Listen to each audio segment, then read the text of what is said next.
চটজলদি এঁচোড়ের সবজি আজ বানিয়ে দেখাবো, যা মাংসের স্বাদের চেয়েও কম না। এঁচোড়ের সবজি যখন, এঁচোড় তো লাগবেই। বাজারে এখন কাটা এঁচোড়ই বিক্রি হয়, তাই ঘরে কাটার প্রয়োজন হয় না। কিন্তু আমার বান্ধবী নিজের গাছের এঁচোড় দিয়ে গেছিল, তাই আমাকে বাড়িতেই কেটে নিতে হলো।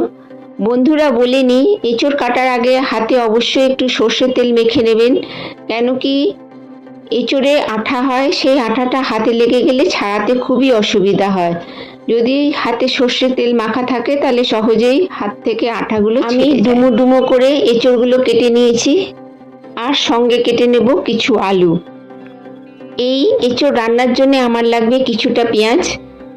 আমি এখানে বড় সাইজের 4টে পেঁয়াজ কেটে নিয়েছি। 2টো পেঁয়াজ কুচি কুচি করে কেটেছি, আর কিছুটা পেঁয়াজ ডুমো ডুমো করে কাটা আছে।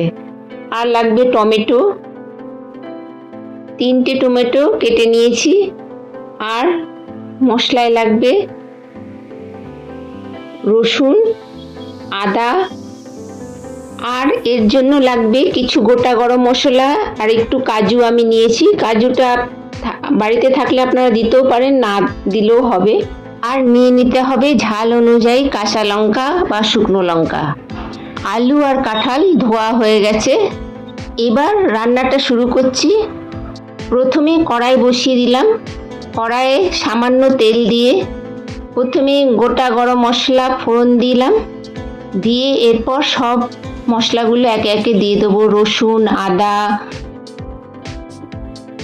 আদা কুচি, পেঁয়াজ, টমেটো, যে মশলাগুলো প্রথমে দেখিয়েছি ওইগুলো আমি সবটাই এর মধ্যে দিয়ে দেবো। এই সময় আমি ডুমো ডুমো পেঁয়াজ যে কেটেছিলাম ওই পেঁয়াজটা এখন দিচ্ছি।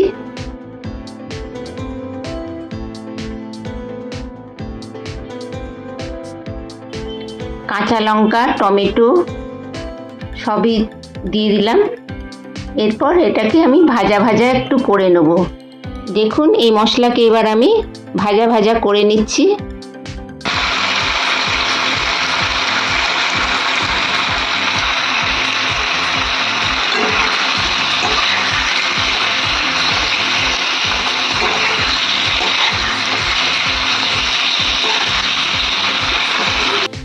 এখানে খুব লাল করে ভাজার প্রয়োজন নেই। মশলাগুলো হালকা নরম হয়ে গেলেই আমি নামিয়ে মিক্সি জারে দিয়ে দিচ্ছি। আর আমি এটা মিহি করে একটা পেস্ট তৈরি করে নেব। বলিনি, মশলাটা গরম অবস্থায় পেস্ট করবেন না, একটু ঠান্ডা হলেই পেস্ট করতে হবে। রান্নাটা তাড়াতাড়ি করার জন্য আমি প্রেসার কুকার বসিয়ে দিয়েছি।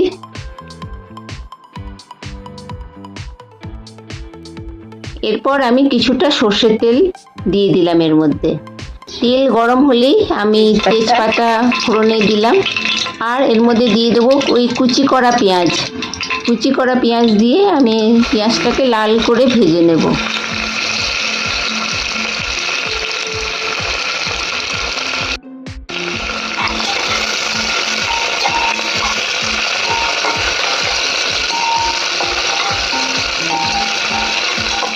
পেঁয়াজ লাল করে ভাজা হয়ে গেছে।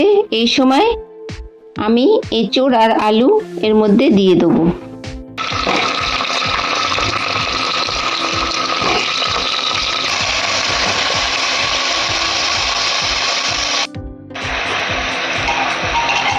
এইবার আলু আর এঁচোড় ভালো করে আমি ভেজে নিচ্ছি। আলু আর এঁচোড় হালকা ভাজা হয়ে গেছে। এই সময় আমি বাটিতে একটু হলুদ আর জিরে গুঁড়ো গুলে রেখেছিলাম, এই সময় আমি দিয়ে দিলাম।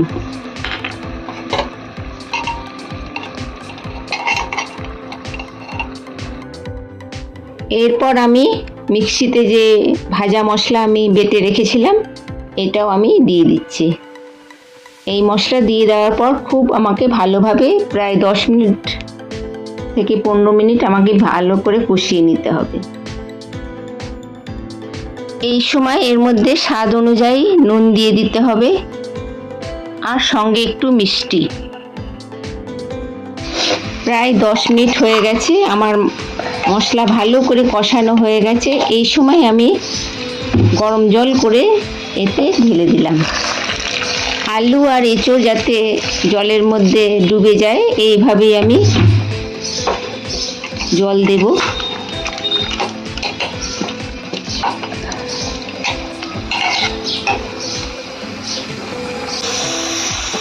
এরপর প্রেসার কুকারে 2 থেকে 3টে সিটি দিয়ে নেব।